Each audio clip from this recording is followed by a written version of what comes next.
ቃል ኪዳን በነገረ ድህነት ከዲያቆን ያረጋል አበጋዝ በሐሰሳ የቀረበ ምዕራፍ 5 ለትውልድ የሚደረግ ምህረት። በሲና ተራራ 10ሩን ትእዛዛት ለሙሴና ለሕዝቡ ሲናገር እግዚአብሔር ከሁሉም አስቀድሞ እውነተኛ አምላክ እርሱ ብቻ መሆኑን ተናገረ። ከዚህም ጋር ከእርሱ በቀር ሌሎች አማልክትን ማምለክን እንዲሁም በላይ በሰማይ በታችም በምድር ከምድርም በታች ካለው ነገር የማናቸውንም ምሳሌ የተቀረጸውንም ምስል መስራትና ማምለክ ፈጽሞ የተከለከለ መሆኑን ተናገረ። ከዚያ ቀጥሎም ስለ ፈራጅነቱና መሐሪነቱ ሲናገር እንዲህ አለ። በሚጠሉኝ እስከ 3ኛና 4ኛ ትውልድ ድረስ የአባቶችን ኃጢአት በልጆች ላይ የማመጣ ለሚወዱኝ ትእዛዜን ለሚጠብቁ እስከ 1000 ትውልድ ድረስ ምህረትን የማደርግ እኔ እግዚአብሔር አምላክህ ቀናተኛ አምላክ ነኝ። ዘጸአት ምዕራፍ 20 ቁጥር 2 እስከ 6። እግዚአብሔር ለሚወዱኝ ትእዛዜን ለሚጠብቁ እስከ 1000 ትውልድ ድረስ ምህረትን አደርጋለሁ ሲል ምን ማለት ነው? ለተለያዩ ቅዱሳንም እስከ 10፣ 30 ወዘተ ትውልድ ድረስ እምርልሃለሁ የሚል ቃል ኪዳን እንደተሰጣቸው በተለያዩ ቅዱሳት ገድላት ላይ ተጽፎ ይገኛል። ይህ ለትውልድ በአዋጅ የተሰጠ የምህረት ቃል ኪዳን ምንድነው? እስከ 1000 ትውልድ ድረስ እምራለሁ የሚለው የእግዚአብሔር ቃል ምን ማለት ነው? ይህን ለመረዳት የእግዚአብሔር ምህረት ምን ማለት እንደሆነና በምን መንገድ እንደሚገለጥ ማየት ያስፈልጋል። የእግዚአብሔር ምህረት ሲባል ሁል ጊዜ ከመጨረሻው ፍርድ ጋር ብቻ ተያይዞ መታየት የለበትም። ይልቁንም የመጨረሻው የፍርድ ጊዜ የምህረት ጊዜ ሳይሆን የፍርድ ጊዜ በመሆኑ ምህረት አይደረግም። ምክንያቱም በፍርድ ጊዜ ምህረት፣ በምህረትም ጊዜ ደግሞ ፍርድ የለምና ነው። ስለዚህ የእግዚአብሔር ምህረት የሚገለጠው ሰውን ሊጠቅመውና በፍጻሜው የፍርድ ቀን በፊቱ ሲቆም በጎ ፍርድን ለማግኘት የሚያበቃውን ነገር ገንዘብ እንዲያደርግ እድል በሚሰጥና ሁኔታውን በሚያመቻች መልኩ ነው። ስለዚህ እግዚአብሔር የሰውን ነፃ ፈቃድ ሳይጋፋ በሕሊና አድሮ መልካም የሆነውን ነገር ከማሳሰብ ጀምሮ ያሰቡትን መልካም ሥራ ለመጀመር ጀምሮም ለመፈጸም ኃይልንና ብርታትን፣ ጽናትና ትጋት የሚሰጥ እርሱ ነው። ሐዋርያው ስለ በጎ ፈቃዱ መፈለግንም ማድረግንም በእናንተ የሚሰራ እግዚአብሔር ነውና እንዳለ ፊልጵስዩስ ምዕራፍ 2 ቁጥር 13። እርሱ ራሱ ሥራ አሰርቶ ራሱ ዋጋ የሚሰጥ ቸር አምላክ ነው። የእግዚአብሔር ቸርነት የሚገለጥባቸው መንገዶች የማይወሰኑና የማይገደቡ ቢሆኑም ከእነዚህ መካከል የተወሰኑትን እንደሚከተለው እንመለከታለን። ቃሉን የመስማት ዕድል ማግኘት። ቅዱስ ጳውሎስ ከነቅዱስ ሉቃስና ከሌሎች ጋር ሆኖ ለሕዝቡ ሲያስተምር አንዲት ሴት የመዳንን መንገድ የሚነግሯችሁ እነዚህ ሰዎች የልዑል አምላክ ባሪያዎች ናቸው ብላ ትጮህ ነበር። የሐዋርያት ሥራ ምዕራፍ 16 ቁጥር 17። እነ ቅዱስ ጳውሎስ የሚናገሩት የእግዚአብሔር ቃል የድህነት መንገድ ስለሆነ ሐዋርያት ልኮ ይህን የመዳን መንገድ የሆነውን ቅዱስ ቃሉን እነዚያ ሰዎች እንዲሰሙ ማድረጉ የእግዚአብሔር የቸርነቱ አንዱ መገለጫ ነው። ምክንያቱም ማመን ከመስማት ነውና። ያለ ሰባኪስ እንዴት ይሰማሉ? መልካሙን የምስራች የሚያወሩ እግሮቻቸው እንዴት ያማሩ ናቸው ተብሎ እንደተጻፈ ካልተላኩ እንዴት ይሰብካሉ? ሮሜ ምዕራፍ 10 ቁጥር 14 እስከ 15። ስለሆነም ሰምተው ያመኑና አምነውም አስፈላጊ የሆኑ ሚስጥራተ ቤተክርስቲያንን ፈጽመው ይድኑ ዘንድ ቃሉን የሚሰሙትን ሁሉ የእግዚአብሔር ቸርነት ጎብኝቷቸዋል ማለት ነው። ጌታችንና መድኃኒታችን ኢየሱስ ክርስቶስም አይሁድን ዮሐንስ በጽድቅ መንገድ መጥቶላችሁ ነበርና አላመናችሁበትም፣ ቀራጮችና ጋለሞቶች ግን አመኑበት አላቸው። ዮሐንስ ወንጌል ምዕራፍ 21 ቁጥር 32። ዮሐንስ መጥምቅ ከሕፃንነቱ ጀምሮ በበረሃ 30 ዓመት ከኖረ በኋላ ወደ ሕዝበ እስራኤል የተላከው ሕዝቡ በክርስቶስ እንዲያምኑና አምነውም የዘላለም ሕይወትን እንዲያገኙ ነበር። ዮሐንስ የተላከበትን ምክንያት በግልጽ እንዲህ ሲል ተናግሯል። እናንተ ወደ ዮሐንስ ልካችኋል፣ እርሱም ለእውነት መስክሯል። እኔ ግን ከሰው ምስክር አልቀበልም። እናንተ እንድትድኑ ይህን እላለሁ እንጂ። ዮሐንስ ምዕራፍ 5 ቁጥር 34። እስራኤላውያን ነቢይ ከተለያቸው ብዙ ጊዜ ስለሆናቸውና ዮሐንስንም በወገቡ ጠፍር የሚታጠቅ ልብሱ የግመል ጠጉር ምግቡ ደግሞ የአንበጣና የበረሃ ማር የሆነ በዚህ ዓለም እየኖረ የዚህን ዓለም ተድላና ደስታ ፈጽሞ የናቀና በዚህ በእኛ ሰውነት የመላእክትን ንጽሕናና ሕይወት የያዘ ስለሆነ በቅድስናው ተስበው የኢየሩሳሌምና የይሁዳ ሰዎች በዮርዳኖስ ዙሪያ ያለ አገር ሁሉ ወደ እርሱ ይመጡና ኃጢአታቸውን እየተናዘዙ በዮርዳኖስ ወንዝ ከእርሱ ይጠመቁ ነበር። ዮሐንስን መንፈቀ ዓመት አስቀድሞ የላከው እንዲህ በጣም በሚያከብሩትና በሕይወቱ ቅድስና በሚያደንቁት ሰው አንደበት የክርስቶስን መድኃኒነት እነሆ የዓለምን ኃጢአት የሚያስወግድ የእግዚአብሔር በግ ሲል ሰምተው ያምኑ ዘንድ ነበር። ዮሐንስ ወንጌል ምዕራፍ 1 ቁጥር 30። እንዲሁም አምላክነቱንና ዘላለማዊነቱን ጫማውን እሸከም ዘንድ የማይገባኝ ከኔ በኋላ የሚመጣው ግን ከኔ ይልቅ ይበረታል፣ እርሱ በመንፈስ ቅዱስ በእሳትም ያጠምቃችኋል፣ መንሹም በእጁ ነው። እኔ በውሃ አጠምቃለሁ፣ ዳሩ ግን እናንተ የማታውቁት በመካከላችሁ ቆሟል ሲል ሰምተው ያውቁትና ያምኑበት አምነውም ይድኑበት ዘንድ ነበር። ማቴዎስ ወንጌል ምዕራፍ 3 ቁጥር 11 እስከ 12። ዮሐንስ ካረጁና የመውለድ ተስፋቸው ካከተመ አረጋውያን የተወለደ በመሆኑ ሲወለድ የተዘጋ የአባቱን አንደበት የከፈተ ስለሆነ የታላቅ ካህን ልጅ በመሆኑ እድገቱና ኑሮም በበረሃ በብሕትውና ስለሆነ በአንጻሩ የጌታችን ግን እድገቱና ኑሮው እንደ ዮሐንስ በበረሃ ሳይሆን በዓለም ውስጥ ስለነበረ ሕዝቡ ዮሐንስን ታላቅ ጌታችንን ግን ከዮሐንስ የሚያንስ አድርገው እንዳያስቡ አስቀድሞ አመለካከታቸውን ያስተካክሉ ዘንድ ዮሐንስ እየሰበከ መጣ።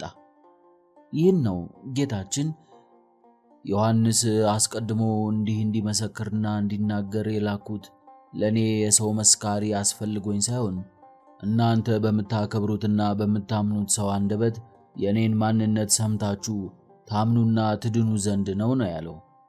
ይህን የዮሐንስን አመጣጥ የጽድቅ መንገድ ያለው ለዚህ ነው። ምክንያቱም ሰምተው ቢያምኑበት ወደ ጽድቅ ያደርሳቸዋልና።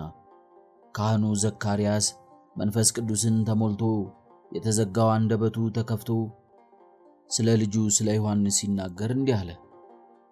ደግሞም አንተ ሕፃን ሆይ የልዑል ነቢይ ትባላለህ፣ መንገዱን ልትጠርግ በጌታ ፊት ትሄዳለህና፣ እንደዚህም የኃጢአታቸው ስርየት የሆነውን የመዳን ዕውቀት ለሕዝቡ ትሰጣለህ። ይህም ከላይ የመጣ ብርሃን በጎበኘበት በአምላካችን ምሕረትና ርኅራኄ ምክንያት ነው። ብርሃኑም በጨለማና በሞት ጥላ ተቀምጠው ላሉት ያበራል፣ እግሮቻቸውንም በሰላም መንገድ ያቀናል። የሉቃስ ወንጌል ምዕራፍ 1 ቁጥር 77 እስከ 79። ቅዱስ ጳውሎስና ጓደኞቹ አንጾኪያ ደርሰው በሰንበት ቀን በዚያ በሚገኝ ምኵራብ ገብተው ተቀመጡ። ሕግና ነቢያትም ከተነበቡ በኋላ የምኵራቡ አለቆች ወንድሞች ሆይ ሕዝቡን የሚመክር ቃል እንዳላችሁ ተናገሩ ባሏቸው ጊዜ ቅዱስ ጳውሎስ ተነስቶ እንዲህ አለ። እናንተ ወንድሞቻችን የአብርሃም ዘር ልጆች ከእናንተ መካከልም እግዚአብሔርን የምትፈሩ ሆይ ለእናንተ የዚህ የመዳን ቃል ተላከ። እኛ ለአባቶቻችን የተሰጠውን ተስፋ የምሥራቹን ለእናንተ እንሰብካለን። ይህን ተስፋ ኢየሱስን አስነስቶ ለእኛ ለልጆቻቸው ፈጽሟልና። የዮሐንስ ወንጌል ምዕራፍ 13 ከቁጥር 13 እስከ 16። የአብርሃም ዘር በመሆናቸው ለአብርሃም የተሰጠውን ተስፋና የተገባለትን ቃል ኪዳን ፍጻሜ አምነው ይድኑ ዘንድ የዚህ የመዳን ቃል በመምህራን አማካኝነት ተላከላቸው። እግዚአብሔር ለአብርሃምና ለዳዊት የገባላቸውን ቃል ኪዳን መፈጸሙን ሰምተው ደስ ይላቸውና ያምኑ ዘንድ የምሥራች ነጋሪዎችና የመዳን ቃል መልእክተኞች የሆኑ ሐዋርያትን ላከላቸው። በዚሁ ስብከት ቀጣይ ሂደት ቅዱስ ጳውሎስና በርናባስም ወንጌልን ሲሰብኩ የእግዚአብሔርን ቃል ይሰሙ ዘንድ ብዙ ሰዎች ሲሰበሰቡ ባዩ ጊዜ በዚያ የነበሩ አይሁድ በቅናት ተመልተው እየተሳደቡ ቅዱስ ጳውሎስ የተናገረውን ቃል በተቃወሙ ጊዜ እንዲህ አሏቸው፣ የእግዚአብሔር ቃል አስቀድሞ ለእናንተ ይነገር ዘንድ ያስፈልጋል። ከገፋችሁትና የዘላለም ሕይወት እንዳይገባችሁ በራሳችሁ ከፈረዳችሁ ግን እነሆ ወደ አሕዛብ ዘወር እንላለን አሉ። አሕዛብም ሰምተው ደስ አላቸው፣ የእግዚአብሔርንም ቃል አከበሩ። ለዘላለም ሕይወትም የተዘጋጁ ሁሉ አመኑ። የሐዋርያት ሥራ ምዕራፍ 13 ከቁጥር 46 እስከ 48። የተነገራቸውን ቃል ያከበሩና የእግዚአብሔርን ቸርነት የተጠቀሙበት አመኑ። ለዘላለም ሕይወት የተዘጋጁ ተባለ። ቃሉን ያልተቀበሉት ደግሞ የዘላለም ሕይወት እንዳይገባችሁ በራሳችሁ ፈረዳችሁ ተባሉ። ስለሆነም የእግዚአብሔር ቸርነት በቅዱስ ቃሉ አማካኝነት ሲጎበኘው ቃሉን የማይሰማና ሰምቶም ማድረግ ያለበትን የማያደርግ የእግዚአብሔርን ምሕረት መግፋትና የዘላለም ሕይወት እንዳይገባው በራስ ላይ መፍረድ ነው። ለነነዌ ሰዎች ንስሐ ይገቡና ከተቃጣባቸው ጥፋት ይድኑ ዘንድ ንስሐን የሚሰብክ ዮናስን ወደ እነርሱ መላኩ የእግዚአብሔር ቸርነት ነበር። እነርሱም የዮናስን ስብከት ሰምተው ንስሐ በመግባታቸው ከጥፋት ድነዋል። በነቢዩ በሕዝቅኤል እግዚአብሔር እንዲህ ይላል፣ አንተም የሰው ልጅ ሆይ ለእስራኤል ቤት ጉበኛ አድርጌሃለሁ። ካፌ ቃልን ስማ፣ ከእኔም ዘንድ አስጠንቅቃቸው። ኃጢአተኛውን ኃጢአተኛ ሆይ በእርግጥ ትሞታለህ ባልሁ ጊዜ ኃጢአተኛውን ከመንገዱ ታስጠነቅቀው ዘንድ ባትናገር ያ ኃጢአተኛ በኃጢአቱ ይሞታል። ደሙን ግን ከእጅህ እፈልጋለሁ። ነገር ግን ከመንገዱ ይመለስ ዘንድ ኃጢአተኛውን ብታስጠነቅቀው እርሱም ከመንገዱ ባይመለስ በኃጢአቱ ይሞታል። አንተ ግን ነፍስህን አድነሃል። ይህ የሚያስረዳን ኃጢአተኛን ሰው ወደ ንስሐ መጥራት የእግዚአብሔር የቸርነቱና የምሕረቱ መገለጫ መሆኑን ነው። ይህንን የእግዚአብሔርን የድህነት ጥሪ ለሰዎች አለመንገርና ቃሉን አለማስተማር ሰውን የመግደል ያህል መሆኑን፣ ስለዚህ እኔ ከሰው ሁሉ ደም ንጹሕ እንደሆንኩ ዛሬ በዚች ቀን መሰክርላችኋለሁ። የእግዚአብሔርን ምክር ሁሉ ነግሬያችኋለሁና ምንም አላስቀረሁባችሁም በማለት ቅዱስ ጳውሎስ ገልጿል። የሐዋርያት ሥራ ምዕራፍ 20 ቁጥር 26 እስከ 27። በአጠቃላይ ቃለ እግዚአብሔርን የሚያስተምሩ ሐዋርያትንና መምህራንን ማግኘት እግዚአብሔር በምሕረቱ የመጎብኘቱ አንዱ መገለጫ ነው። ስለሆነም በቅዱሳን ቃል ኪዳን ወደ ንስሐ የሚጠራ መምህር ማግኘት የቃል ኪዳኑ አንዱ ገጽታ ነው።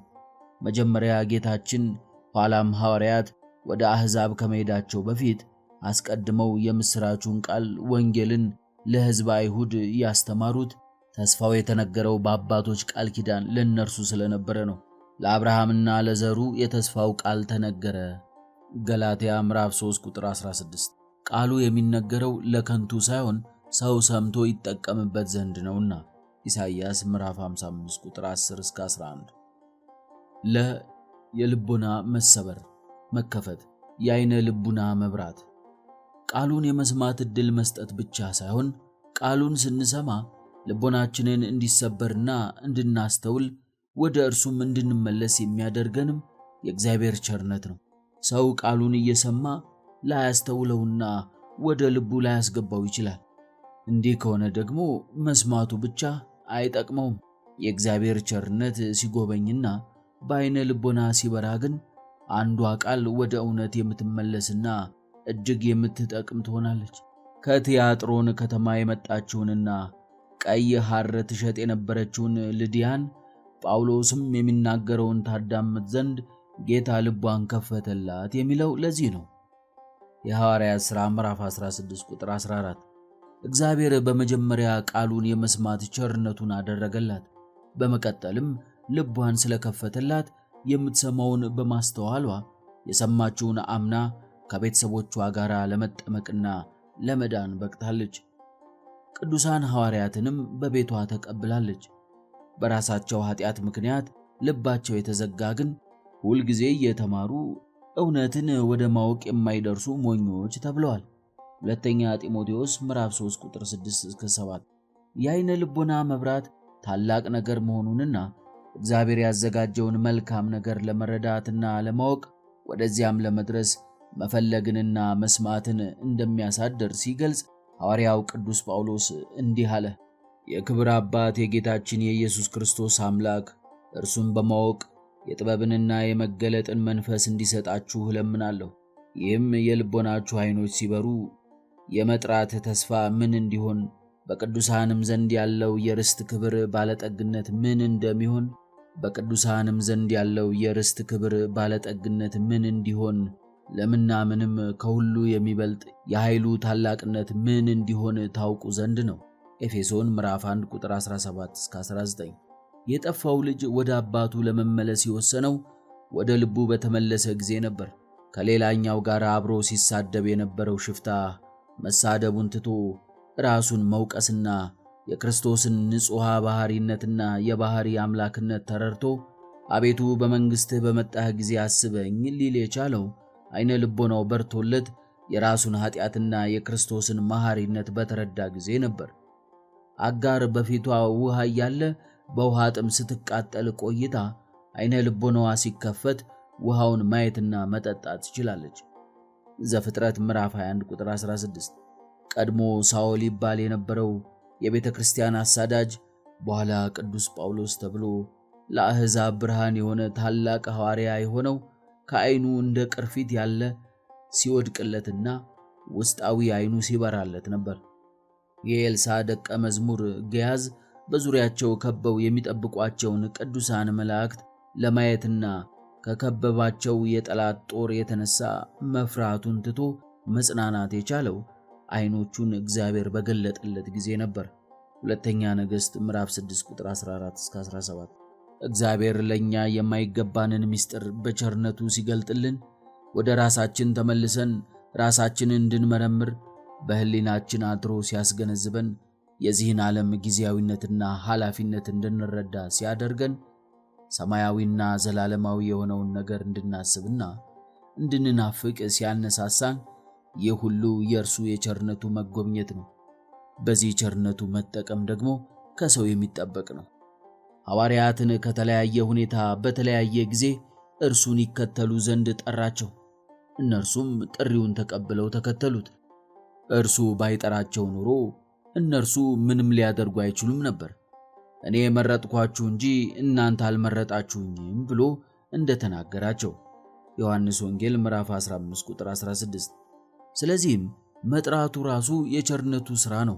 ምንም እንኳን ኃይሉንና ጽናቱን የሚሰጠው እርሱ ቢሆንም ጥሪውን ሰምተው እርሱን ለመከተልና ከእርሱ ጋር ለመኖር እነርሱም የሚቻላቸውን ማድረግ ነበረባቸው።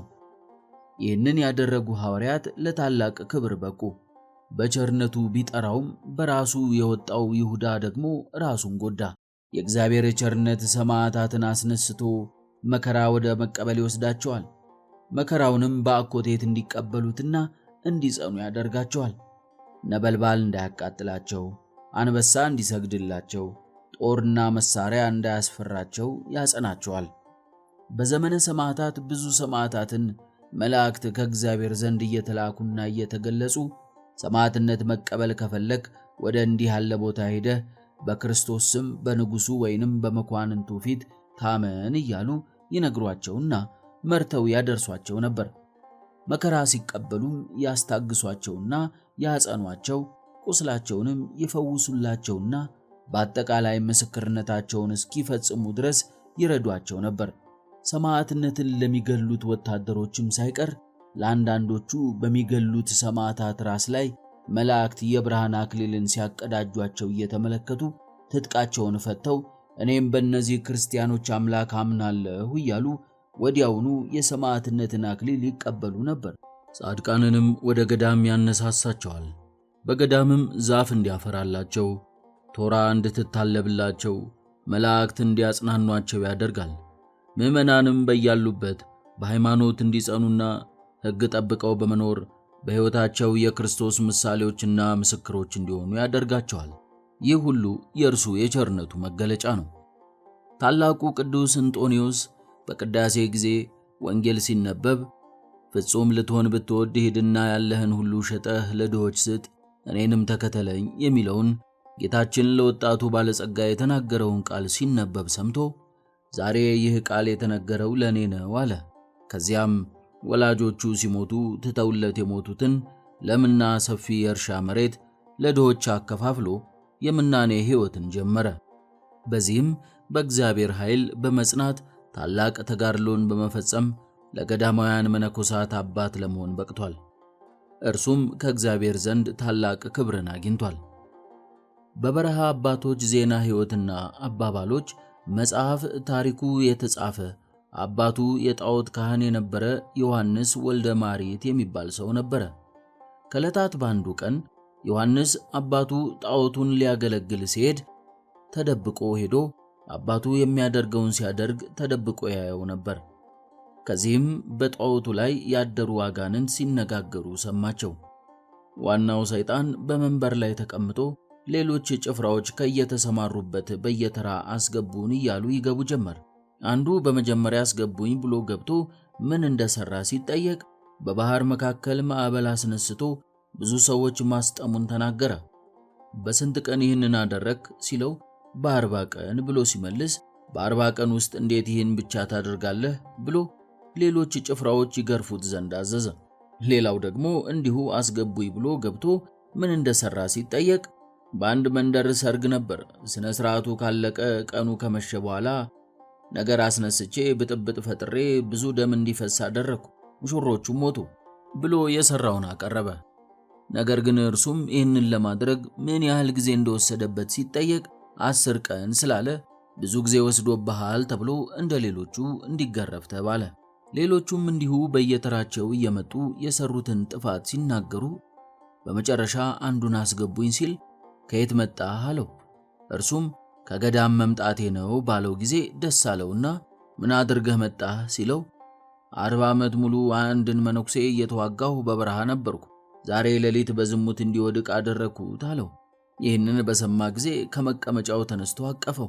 ድንቅ ሥራ የሠራህ አንተ ነህ፣ ሊያነግሱ ይገባል ብሎ በራሱ ላይ ያለውን ዘውድ ደፋለት።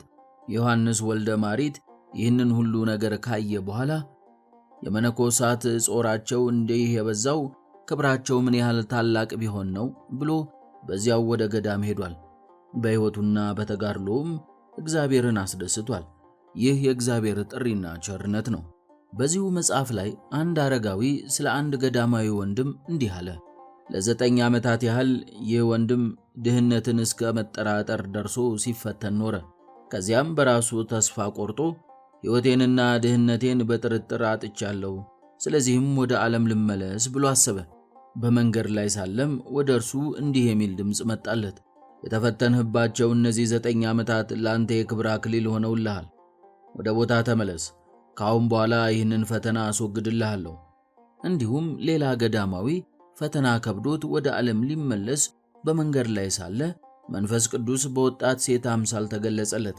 ከዚያም ይህ ወንድም እህቴ ወዴት ትሄጃለሽ ብሎ ጠየቃት። እርሷም ይህ ዓለም ያልፋል ሲሉ ሰማሁ፣ ስለዚህም ዓለምን ትቼ ወደ ገዳም እየሄድኩ ነው አለችው። በዚህ ጊዜ እርሱም ይህች እንኳ እንዲህ ዓለምን ትታ ስትመንን እኔማ እንዴት በማለት ወደ ገዳሙ ተመልሷል። የእግዚአብሔር የቸርነቱ ጥበቃና መገለጫ የማይመረመርና እጅግ ብዙ ነው።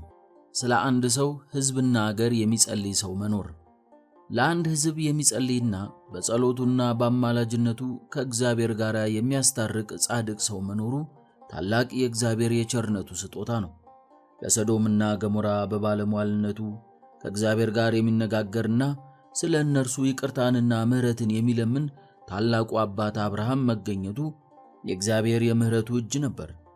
እግዚአብሔር እነርሱን ሊያጠፋ ማሰቡን ለአብርሃም የገለጠበት አንዱም ምክንያት ይሄው ነበር። በዚህም የአብርሃም ልመና እግዚአብሔር በዚህ 10 ጻድቃን ቢገኙ ስለ 10ሩ አላጠፋትም እስኪል ድረስ የምሕረት እጁን ዘርግቶላቸው ነበር። ነገር ግን በዚያ ሁሉ አገር 10 ጻድቃን ስላልተገኙ ከጥፋት ሊድኑ አልቻሉም። እግዚአብሔር ስለ ሕዝበ አይሁድና ስለ ኢየሩሳሌም የሚለምኑና የሚጸልዩ የሚያለቅሱና የሚያዝኑ የተለያዩ ነቢያትን መላኩ የእርሱ ቸርነት ነበር። ነቢዩ ኤርምያስ ተወግተው ስለሞቱ ስለ ሕዝቤ ሴት ልጆች ሌሊትና ቀን አለቅስ ዘንድ ራሴ ውሃ ዓይኔም የእንባ ምንጭ በሆነልኝ እያለ ስለ ሕዝቡ ያዝን ነበር። ኤርምያስ ምዕራፍ 9 ቁጥር 1። ቅዱሳን ሐዋርያትንም ሰውን ከእግዚአብሔር ጋር ያስታርቁ ዘንድና በወንጌል መረብነት ወደ እርሱ ያቀርቡ ዘንድ የላካቸው እርሱ ነው። እንግዲህ እግዚአብሔር በእኛ እንደሚማለድ ስለ ክርስቶስ መልእክተኞች ነን፣ ከእግዚአብሔር ጋር ታረቁ ብለን እንለምናለን። ሁለተኛ ቆሮንቶስ ምዕራፍ 5 ቁጥር 20። እስራኤላውያንን ባጠፉ ጊዜ ይቅርታን ከእርሱ ዘንድ እንዲለምንላቸውና እንዲሁም እንደ ሕፃን ተንከባክቦ ይመራቸው ዘንድ ሙሴን የሰጣቸው እርሱ በቸርነቱ ነበር። ሙሴ ስለ እስራኤላውያን ሲለምን እግዚአብሔር ያጠፋቸው ዘንድ ከተናገረ በኋላ የሙሴን ልመና ተቀብሎ ይቅር ይላቸው የነበረው ሙሴ ከእግዚአብሔር የበለጠ ለሕዝቡ አሳቢና ተቆርቋሪ ቸርና መሐሪ ስለሆነ አልነበረም። እንደ እግዚአብሔር ያለ ለፍጥሩ መሐሪና አዛኝ ማንም የለም። ሙሴንም የሰጣቸው እርሱ በቸርነቱ ነበር። ሕዝቡ ሲያጠፉ ምንም እንኳን ሙሴ ምሕረት ለማኝ፣ እግዚአብሔር ደግሞ ተቆጭና ላጥፋቸው ባይ ሆነው ቢታዩም በውስጡ ግን ሙሴ ለሕዝቡ እንዲራራና ምሕረትን እየለመነ ለሕፃን ልጅ እንደሚደረግ እንክብካቤ በጥንቃቄ እንዲመራቸው ያዘዘው ራሱ እግዚአብሔር ነበር። ይህንንም ሙሴ በሕዝቡ በተማረረ ጊዜ እግዚአብሔር በምስጢር የነገረውን በይፋ ተናግሯል እንዲህ ብሎ። ሙሴም እግዚአብሔርን እንዲህ አለው፣ ለምን በባሪያህ ላይ ክፉ አደረግህ? ለምንስ በፊትህ ሞገስ አላገኘሁም? ለምንስ የዚህን ሕዝብ ሁሉ ሸክም በእኔ ላይ አደረግህ? አንተ ለአባቶቻቸው ወደ ማልህላቸው ምድር አደርሳቸው ዘንድ ሞግዚት የሚጠባውን ልጅ እንድታቀፍ በብብትህ እቀፋቸው የምትለኝ በውኑ ይህን ሕዝብ ሁሉ እኔ ጸነስኩትን ወለድሁትንስን? ዘሁልቅ ምዕራፍ 11 ቁጥር 11 እስከ 12።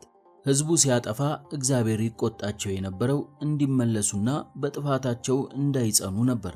አንድ ሕፃን ሲያጠፋ አባቱ ተቆጪ ሊመስል እናቱ ደግሞ አጽናኝ እንደምትሆነው ያለ ነው።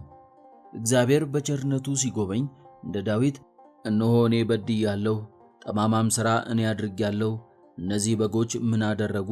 እጅህ በእኔና በአባቴ ቤት ላይ እንድትሆን እለምንሃለሁ የሚል መሪን እንደ ቅዱስ ጳውሎስ ስለ ወንድሞቼ ከክርስቶስ ተለይቼ እኔ ራሴ የተረገምኩ ልሁን የሚል መንፈሳዊ አባትን ይሰጣል።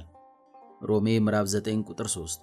ስለሆነም እግዚአብሔር በቸርነቱ ከሚሰጣቸው ስጦታዎች አንዱ በጸሎቱና በትሩፋቱ የሚረዳና ከእርሱ ጋር የሚያገናኝ የሚያስታርቅና ጸጋን የሚሰጥ አባት ነው። እግዚአብሔር በምሕረቱ ሲጎበኝ የሚጸልዩና የሚያስታርቁ ቅዱሳንን እንደሚልክና እንደሚሰጥ ምሕረት ለማይገባቸውና ይጠፉ ዘንድ ላላቸው ደግሞ ወዳጆቹን ከእነርሱ መካከል ለይቶ ይወስዳቸዋል። 7 ካህትን ሊያጠፋ ሲል ከመካከላቸው ኖህን፣ አብርሃምን ከከለዳውያን፣ እስራኤላውያንን ደግሞ ከግብፃውያን መካከል ለያቸው። እግዚአብሔር በምሕረቱ ሲጎበኝ ወዳጆቹን ወደዚያ ሕዝብ እንደሚልክ አጥፊዎችን ሊቀጣ ሲል ደግሞ ቅንነት የተገኘባቸውንና ወዳጆቹን አስቀድሞ ወደ እርሱ ይወስዳቸዋል። እጅግ በጣም ልዩና ደግ የነበረው ኢዮስያስ የተባለው የይሁዳ ንጉሥ ሕዝቡ ከእግዚአብሔር ሕግ በመውጣታቸውና ከእግዚአብሔር እጅግ በመራቃቸው ምክንያት ምርር ብሎ በማዘን በዘመኑ ወደ ነበረችው ወደ ነቢይቱ ሕልዳና ምን ማድረግ እንዳለባት ከእግዚአብሔር ጠይቃ ትነግረው ዘንድ በላከባት ጊዜ በእርሷ በኩል እግዚአብሔር መልእክቱን ነገረው። ሙሉ ቃሉ እንዲህ ይላል። እግዚአብሔር እንዲህ ይላል፣ ወደ እኔ ለላካችሁ ሰው እንዲህ ብላችሁ ንገሩት፣ በዚህ ስፍራና በሚኖሩበት ላይ ክፉ ነገር አመጣለሁ። በእጃቸው ሥራ ሁሉ ያስቆጡኝ ዘንድ ትተውኛልና ለሌሎችም አማልክት አጥነዋልና ቁጣዬ በዚህ ስፍራ ላይ ይነዳል አይጠፋምም። ስለ ሰማኸው ነገር ልብህ ገር ሆኗልና የተናገርሁትን ሰምተህ በእግዚአብሔር ፊት ተዋርደሃልና ልብስህን ቀድደሃልና በፊቴም አልቅሰሃልና እኔ ደግሞ ሰምቼሃለሁ ይላል እግዚአብሔር። ስለዚህም ወደ አባቶችህ እሰበስብሃለሁ፣ በሰላምም ወደ መቃብርህ ትሰበሰባለህ። በዚህም ስፍራ ላይ የማመጣውን ክፉ ነገር ዓይኖችህ አያዩም። ሁለተኛ ነገሥት ምዕራፍ 22 ቁጥር 13 እስከ 20። ስለሆነም በኢየሩሳሌምና በሕዝቦቿ ላይ በኃጢአታቸው ምክንያት የሚመጣባቸውን ከባድ መከራ እንዳያይ እጅግ መልካም የነበረውን ጻድቁን ንጉሥ ኢዮስያስን አስቀድሜ ወደ እኔ ጠራለሁ አለ። እንደነገረውም ሕዝብ አይሁድ በናቡከደነጾር ወደ ባቢሎን ተማርከው ከመወሰዳቸውና የኢየሩሳሌም ቤተ መቅደስ ከመፍረሱ 20 ዓመት ቀደም አድርጎ በሞት ጠራው። እግዚአብሔር ወዳጆቹን እየለየ ወደ እርሱ ሲጠራቸው ከዚያ በኋላ የሚመጣው ነገር ያስፈራል። የንስሐ ዕድሜ ማግኘት። በወይኑ አትክልት 3 ዓመት ሙሉ ምንም ፍሬ ያላፈራችውን በለስ የእርሻው ባለቤት ሰራተኛውን ከዚች በለስ ፍሬ ልፈልግ 3 ዓመት እየመጣሁ ምንም አላገኘሁም፣ ቁረጣት፣ ስለምን ደግሞ መሬቱን ታጎሳቁላለች ባለው ጊዜ ጠባቂው ጌታ ሆይ ዙሪያዋን እኮተኩትላትና ፋንድያ እስካፈስላት ድረስ በዚች ዓመት ደግሞ ተዋት፣ ወደፊትም ብታፈራ ደህና ነው፣ ያለዚያ ግን ትቆርጣታለህ አለው። የሉቃስ ወንጌል ምዕራፍ 13 ቁጥር 6 እስከ 9። በበለስ የተመሰለው ሰው ሲሆን የበለሷ ጌታ ደግሞ እግዚአብሔር ነው። በለሷ ጌታዋ ደጋግሞ በየጊዜው ፍሬ ቢፈልግባትም አለማፍራቷ እግዚአብሔር ሰው የንስሐ ፍሬ እንዲያፈራ ቢፈልግም ይህንን ፍሬ አለማፍራቱን የሚያመለክት ነው። ባለቤቱ ትቆረጥ ዘንድ ባዘዘ ጊዜ ጠባቂው ጌታ ሆይ በዚች ዓመት ደግሞ ተዋት ብሎ ለምኖ ጊዜ ማሰጠቱ ቅዱሳን መላእክትና ቅዱሳን አበው በጸሎታቸውና በቃል ኪዳናቸው አጥኡ ሰው የንስሐ ፍሬ ሳያፈራ እንዳይቀሰፍ ከእግዚአብሔር ዘንድ የንስሐ ዕድሜ የሚለምኑና የሚያሰጡ መሆናቸውን የሚያስረዳ ነው። በቅዱሳን ቃል ኪዳንና አማላጅነት በበደልን ጊዜ ወዲያውኑ ሳያስቀስፈን እንዲሁም ዘመናችንን ንስሐ ገብተን ለንስሐ የሚገባ ፍሬ ሳናፈራበት በከንቱ ስናጠፋው በሞት ምሳርነት ሳይቆርጠን ማቴዎስ ምዕራፍ 3 ቁጥር 10 ጊዜ አግኝተን ወደ እርሱ እንመለስና ንስሐ እንገባ ዘንድ የቅዱሳን ቃል ኪዳን ይረዳናል። ይህን ዕድል ማግኘትም ታላቅ የእግዚአብሔር ምሕረት መገለጫ ነው። በለስ ከተቆረጠ በኋላ ማፍራት እንደማይችል ሁሉ ሰውም በሞት ከተወሰደ በኋላ ምንም አይነት ሥራ ሰርቶ መጠቀምና ንስሐ መግባት አይችልምና። ሐዋርያው ቅዱስ ጴጥሮስም የመምጣቱ ተስፋ ወዴት ነው እያሉ የሚዘብቱትን ዋዘኞች አስታውሶ እግዚአብሔር ለምን እንደሚዘገይ ሲናገር ስለ አንዳንዶች የሚዘገይ እንደሚመስላችሁ ጌታ ስለ ተስፋ ቃሉ አይዘገይም፣ ነገር ግን ሁሉ ወደ ንስሐ እንዲደርሱ እንጂ ማንም እንዳይጠፋ ወዶ ስለ እናንተ ይታገሳል አለ። ሁለተኛ ጴጥሮስ ምዕራፍ 3 ቁጥር 9። ይህ ሁሉ የቸርነቱ ብዛት ነው። የኢየሱስ ክርስቶስ ስጋዌ። ሰው በተሰጠው ጸጋ ሳይጠቀም ይልቁንም ነፃ ፈቃዱን ራሱን ከፈጣሪው ጋር ለማዋሃድና አንድ ለማድረግ ሳይሆን ለመለየትና በሕይወት ፋንታ ሞትን በራሱ ላይ ለማምጣት በመጠቀሙ ተደራራቢ የሆነ መከራ ስላገኘው እግዚአብሔር በቸርነቱ ሰውን ከወደቀበት እንደሚያነሳውና ወደ ቀደመ ክብሩ እንደሚመልሰው ቃል ገባለት። ይህ ለሁላችን አባት ለአዳም የተነገረውን ቃል ኪዳን ከእርሱም በኋላ ለተለያዩ አበው ይነገራቸው ነበር። ለኖህ፣ ለአብርሃም፣ ለይስሐቅ፣ ለያዕቆብ፣ ለዳዊትና ለሌሎችም አባቶች የገባላቸው ቃል ኪዳን መሰረታዊ ይዘት ይህንን እርሱ ሰው ሆኖ የሚፈጽመውን ቸርነት የሚያስረዳ ነበር። ለአብርሃም የተሰጠው በዘርህ የምድር አሕዛብ ሁሉ ይባረካሉ የሚለው ቃል ኪዳን የሚፈጸመው በይስሐቅ ሳይሆን ከእርሱ ዘር ከሆነች ከእመቤታችን በሚወለደው በኢየሱስ ክርስቶስ ነበር። በአብርሃም ዘርና በእግዚአብሔር መካከል የቃል ኪዳን ምልክት እንዲሆን የተሰጠው ግዝረትም በክርስቶስ ለምትሰጠው ልጅነትን ለምታስገኘው ጥምቀት ምሳሌ ነበር። ቆላሴስ ምዕራፍ 2 ቁጥር 11 እስከ 12፣ ሮሜ ምዕራፍ 2 ቁጥር 29። ለዳዊት የተሰጠው ከሆድህ ፍሬ በዙፋንህ ላይ አስቀምጣለሁ የሚለውና እኔም በኩሬ አደርገዋለሁ ከምድርም ነገሥታት ከፍ ከፍ ይላል የሚለው ለጊዜው ለዳዊትና ለልጁ ለሰለሞን እንዲሁም ለዘሩ ቢሆንም ፍጻሜው ግን ለክርስቶስ ነው። መዝሙር 131 ቁጥር 88። ይህ የሚፈጸምበት ጊዜው ሲደርስ ወደ እመቤታችን ቅድስት ድንግል ማርያም የተላከው መልአኩ ቅዱስ ገብርኤል ትጸንሻለሽ፣ ትወልጃለሽ፣ ስሙንም ኢየሱስ ትዪዋለሽ፣ እርሱ ታላቅ ነው፣ የልዑል ልጅም ይባላል፣ ጌታ አምላክም የአባቱን የዳዊትን ዙፋን ይሰጠዋል፣ በያዕቆብ ቤትም ላይ ለዘላለም ይነግሣል፣ ለመንግሥቱም ፍጻሜ የለውም በማለት የተናገረው አስቀድሞ ለአባቶች የተሰጠው ተስፋና ቃል ኪዳን አማናዊ ፍጻሜ መድረሱን ሲያስረዳ ነው። የሉቃስ ወንጌል ምዕራፍ 1 ቁጥር 31 እስከ 33። እመቤታችን ቅድስት ድንግል ማርያምም ይህንን የአምላክ ሰው መሆንን ነገር ለዚህም እርሷ የሚስጥር ጓዳ ሆና መመረጧንና ሰማያዊ አምላክ በሥጋ በማኅፀኗ መጸነሱን ከተረዳች በኋላ በጸለየችው ጸሎት ለአባቶቻችን እንደተናገረ ለአብርሃምና ለዘሩ የዘላለም ምሕረቱን አስቦ እስራኤልን ብላቴናውን ረድቷል ማለቷ የአምላክ ሰው መሆን ለአባቶቻችን የገባውን ቃል ኪዳን በማሰብ ይህንን ተስፋ የፈጸመበት ታላቅ የቸርነትና የምህረት ድርጊት መሆኑን መግለጿ ነው። ቅዱስ ጴጥሮስም ክርስቶስም ወደዚህ ዓለም የመጣበትን ዓላማ ለአይሁድ ሲነግራቸው እንዲህ አለ። እናንተ የነቢያት ልጆችና እግዚአብሔር ለአብርሃም በዘርህ የምድር ወገኖች ሁሉ ይባረካሉ ብሎ ከአባቶቻችን ጋር ያደረገው ኪዳን ልጆች ናችሁ። ለእናንተ አስቀድሞ እግዚአብሔር ብላቴናውን አስነስቶ እያንዳንዳችሁን ከክፋታችሁ እየመለሰ ይባርካችሁ ዘንድ ሰደደው። የሐዋርያት ሥራ ምዕራፍ 3 ቁጥር 25 እስከ 26። እስካሁን ለማየት እንደሞከርነው የእግዚአብሔር ምሕረት የሚገለጥበት መንገድ ብዙ ነው። ዋና ዋናዎቹን ለአብነት ያህል አነሳን እንጂ እግዚአብሔር ቸርነቱን የሚገልጥበት መንገድ በእነዚህ ብቻ የተወሰነና የተገደበ አለመሆኑ የታወቀ ነው። እግዚአብሔር በአንድ መንገድ በሌላም ይናገራል፣ ሰው ግን አያስተውለውም እንዳለ የእግዚአብሔር ቸርነት በተለያየ ሁኔታ ሲጎበኝ ልብ ማለትና ማስተዋል ተረድቶም መጠቀም ይገባል። ነገር ግን እግዚአብሔር በዚህ ሁሉ ቸርነቱ ሲጎበኝና የማዳን እጁን ሲዘረጋ ለመጠቀም ምንም አይነት መፍትሄ የሌለው አሳዛኝ ነገር ነው። ስለሆነም እስከ ሺህ ትውልድ ድረስ ምሕረትን የማደርግ የሚለው ቃል መታየት ያለበት እስካሁን ከላይ ከተገለጸው መሰረታዊ እይታ አንጻር ነው። እግዚአብሔር ሰው በመሆንና በባህሪው የሌለበትን መከራ መቀበልንና መሞትን ለሰው ሲል ሁሉን ነገር በማድረጉ ምሕረቱን ለሰው ልጅ ሁሉ ገልጿል። ቸርነቱን አድርጓል። በቃሉ በማስተማርና በተግባር አብነት ሆኖ ሰርቶ በማሳየት የሕይወትን መንገድ እኔ እውነትም መንገድም ሕይወትም ነኝ በማለት አሳይቶናል።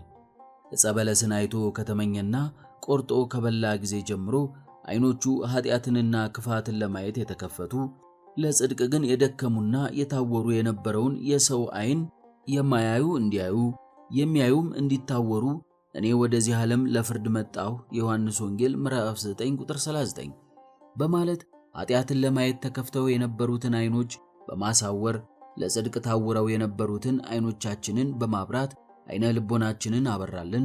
እርሱን እንድናየውና እንድናውቀው አደረገን። ንስሐ እንገባ ዘንድ መንግሥተ ሰማያት መቅረቧን ነገረን። በቀራንዮ ተሰቅሎ ሥጋውን ቆርሶ ደሙን አፍስሶ አዳነን። የገነትን በር ከፈተልን። ራሱን የሕይወት ምግብና መጠጥ አድርጎ ሰጠን። በኋላም ይህንን የምሥራች እንዲሰብኩ ሐዋርያትን ወደ ዓለሙ ሁሉ ላካቸው። ከዚያም በኋላ የተለያዩ መምህራንን እያስነሳ ያስተምረናል፣ ይመክረናል፣ ንስሐ እንገባ ዘንድ ጊዜ ይሰጠናል። ከማንኛውም በደላችን በንስሐ ስንመለስም በምሕረት እጆቹ ይቀበለናል። መልካም እንድናስብና እንድንሰራ በውስጣችን መንፈሳችንን ያነሳሳል፣ ይረዳናል። ስንበድልና ከእርሱ ስንርቅ በውስጣችን ባለ በመንፈስ ቅዱስ እንድንጸጸትና ንስሐ እንድንገባ ያነሳሳናል። ስንመለስም በደስታ ይቀበለናል። ዮሐንስ ወንጌል ምዕራፍ 16 ቁጥር 8 እስከ 9። ይህ ሁሉ የቸርነቱ ሥራ ነው። ለቅዱሳን የሚሰጣቸው ቃል ኪዳንም የሚተገበረው ከዚህ በተለየ መልኩ አይደለም። ነገር ግን በዚህና በሌላው እግዚአብሔር ለወዳጆቹ በሚሰጠው ቃል ኪዳን አማካኝነት በሚገኝ ቸርነትና ምሕረት ሳይጠቀሙ እስከ 30 ወይም 100 ትውልድ ድረስ እምርልሃለሁ የሚል እገሌ የተባለ ጻድቃን ቃል ኪዳን ይዣለሁ እያሉ ራስን በኃጢአት ውስጥ መዝፈቅና ከኃጢአትም በንስሐ አለመመለስ በራስ ላይ መቀለድ በእግዚአብሔርም ላይ መዘበት ነው። ሐዋርያው አትሳቱ እግዚአብሔር አይዘበትበትምና ያለው እንደዚህ ያለ አስተሳሰብ ላላቸው ሰዎች ነው። ገላትያ ምዕራፍ 6 ቁጥር 7። በአጠቃላይ የእግዚአብሔር ቸርነት ሰዎች እርሱ ወዳዘጋጀው የድህነት መንገድ እንዲመጡና እንዲድኑ ይጠራቸዋል እንጂ ከዚህ እውነተኛ የሕይወት መንገድ ውጪ ማዳኑን በሌላ በኩል ሲያደርግ በቅዱሳት መጻሕፍት አናገኝም። በወንጌል ከተነገረው የመዳን መንገድ ውጪ ሌላ የመዳኛ አማራጭ አለ ብሎ እግዚአብሔር በመጻሕፍት አልነገረንም። እግዚአብሔርን የሚፈራና መልካም የሚያደርግ የነበረ ጸሎትህና ምጽዋትህ በእግዚአብሔር ፊት ለመታሰቢያ እንዲሆን አረገ ተብሎ በቅዱስ መልአክ የተመሰከረለትን ነገር ግን ጥምቀትና ሌሎች ምስጢራት ያልተፈጸሙለትን የመቶ አለቃ የነበረው ቆርኔሌዎስን እግዚአብሔር መልአኩን ወደ እርሱ በመላክ ቅዱስ ጴጥሮስን እንዲያስመጣና ሊያደርገው የሚገባውን ማለትም ጥምቀትንና ሌሎችንም ለመዳን አስፈላጊ የሆኑ ምስጢራትን እንዲነግረውና እርሱም እንዲፈጽም አዘዘው እንጂ በሌላ መንገድ አላዳነው። የሐዋርያት ሥራ ምዕራፍ 10 ቆርኔሌዎስ ምንም እንኳን ጸሎቱና ምጽዋቱ በእግዚአብሔር ዘንድ ተቀባይነት ቢያገኝም ያለ ጥምቀትና ቁርባን መዳን ትችላለህ ግን አልተባለም። እግዚአብሔር የሚድንበትን መንገድ ይነግረው ዘንድ መልአኩን በመላክ ከሐዋርያው ቅዱስ ጴጥሮስ ጋር አገናኘው። ከዚያም እንዲጠመቅና የቤተ ክርስቲያን አካል የሚሆንበትን መንገድ እንዲመራው አደረገ እንጂ በነበረበት አሕዛባዊነት እያለ አላዳነውም። በፊት የቤተ ክርስቲያን ዋና ጠላትና አሳዳጅ የነበረውን ሳውል ይባል የነበረውን ቅዱስ ጳውሎስንም በሚያስደንቅ ምሕረቱ ሲጠራው ጌታ ሆይ ምን አደርግ ዘንድ ትወዳለህ ባለው ጊዜ ተነስተህ ወደ ከተማ ግባና ታደርገው ዘንድ የሚያስፈልግህን ይነግሩሃል አለው። የሐዋርያት ሥራ ምዕራፍ 9 ቁጥር 6። ከዚያም በሐናንያ አማካኝነት የድህነት ምስጢራት ተፈጸሙለት። የሐዋርያት ሥራ ምዕራፍ 9 ቁጥር 17 እስከ 18። ራሱ ክርስቶስ ተገልጾለት እያለ እንኳ ከነበረበት የስህተት መንገድ ተመልሶ በተዘጋጀው የድህነት መንገድ በመጓዝ እንዲድን ጠራው እንጂ በሌላ መንገድ አላዳነውም። ይህንንም ለእርሱ የተደረገለትን ታላቅ የእግዚአብሔር ምሕረት ለተወዳጁ መንፈሳዊ ልጁ ለጢሞቴዎስ በላከው መልእክት እንዲህ ሲል ገልጾታል። ለአገልግሎቱ ሾመኝ፣ ታማኝ አድርጎ ስለቆጠረኝ ኃይል የሰጠኝ ክርስቶስ ኢየሱስን ጌታችንን አመሰግናለሁ። አስቀድሞ ተሳዳቢና አሳዳጅ አንገላችም ምንም እንኳ ብሆን ይህን አደረገልኝ። ነገር ግን ሳላውቅ ባለማመን ስላደረግኩት ምሕረትን አገኘው። ኃጢአተኞችን ሊያድን ክርስቶስ ኢየሱስ ወደ ዓለም መጣ የሚለው ቃል የታመነና ሁሉ እንዲቀበሉት የተገባ ነው። ከኃጢአተኞችም ዋና እኔ ነኝ። ስለዚህ ግን የዘላለምን ሕይወት ለማግኘት በእርሱ ያምኑ ዘንድ ላላቸው ሰዎች ምሳሌ እንደሆን ኢየሱስ ክርስቶስ ዋና በመሆን በእኔ ላይ ትዕግሥቱን ሁሉ ያሳይ ዘንድ ምሕረትን አገኘው። አንደኛ ጢሞቴዎስ ምዕራፍ 1 ቁጥር 12 እስከ 16። 3 ጊዜ በአደባባይ የካደውን ጴጥሮስንም በምሕረት ዓይኑ ዞር ብሎ ተመለከተው። ይህ የጌታችን ጴጥሮስን ዞር ብሎ መመልከት እንዲሁ ተራ መመልከት አልነበረም። ለጴጥሮስ መጸጸትና መመለስ ይህ የክርስቶስ ዞሮ መመልከት ልዩ ትርጉም ነበረው። የሉቃስ ወንጌል ምዕራፍ 22 ቁጥር 61።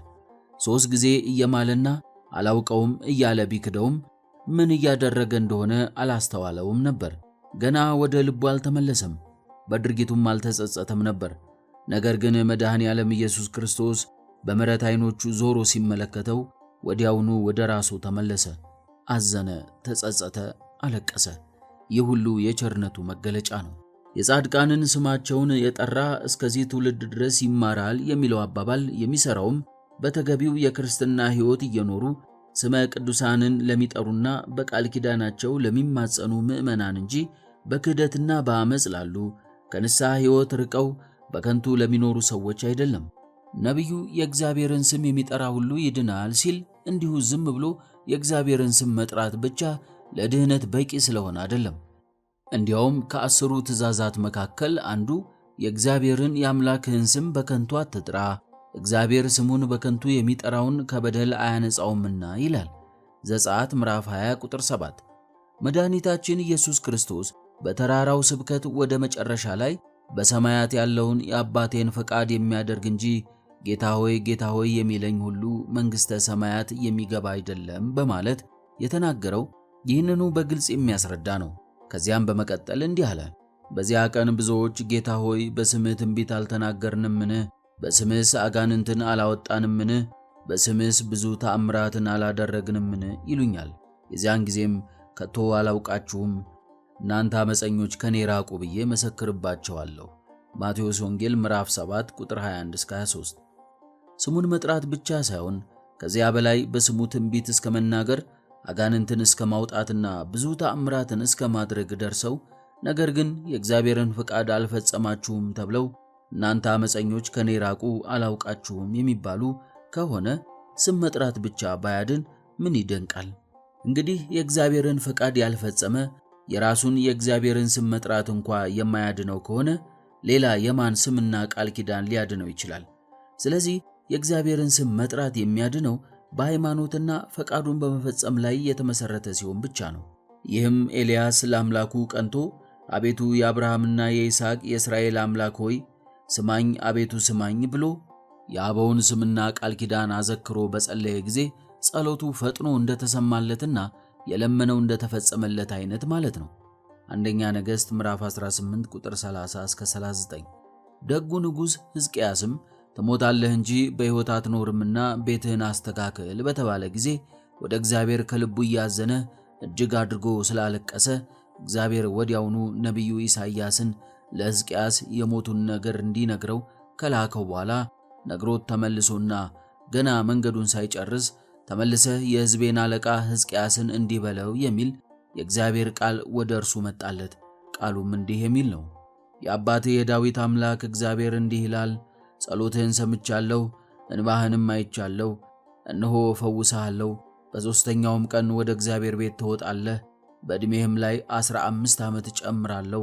ስለ እኔም ስለ ባሪያዬም ስለ ዳዊት ይህችን ከተማ እጋርዳታለሁ። ሁለተኛ ነገሥት ምዕራፍ 20 ቁጥር 1 እስከ 7። በእግዚአብሔር ቸርነት የዳዊት ቃል ኪዳን ለሕዝቅያስ የጠቀመው የሚገባ ሐዘን ስላዘነና በእግዚአብሔር ፊት በእውነተኛና በፍጹም ልብ ስለሄደ ደስ የሚያሰኘውንም ስላደረገ ነው። እንግዲህ እነዚህ ለአብነት የተጠቀሱትና ሌሎችም ልመናቸው የተሰማውና በአበው ቃል ኪዳን የተጠቀሙት እነርሱም ከዚያ እግዚአብሔር ከሚሰጠው ጸጋ ጋር የሚሄድ ሕይወት ስለነበራቸው ነው። ስለሆነም የቅዱሳንን ስም መጥራትና ቃል ኪዳናቸው የሚጠቅመው በፈቃደ እግዚአብሔር ለሚኖርና ለዚህ ተስማሚ ሕይወት ላለው ሰው ብቻ ነው እንጂ ሕይወቱ እግዚአብሔር በቅዱስ ወንጌል ከተገለጠው የመዳን መንገድ አፈንግጦ ወይንም ተቃራኒ ለሆነና ከክርስትና የመዳን መንገድ ውጪ በራሱ መንገድ ለሚሄድ ሰው አይደለም ማለት ነው።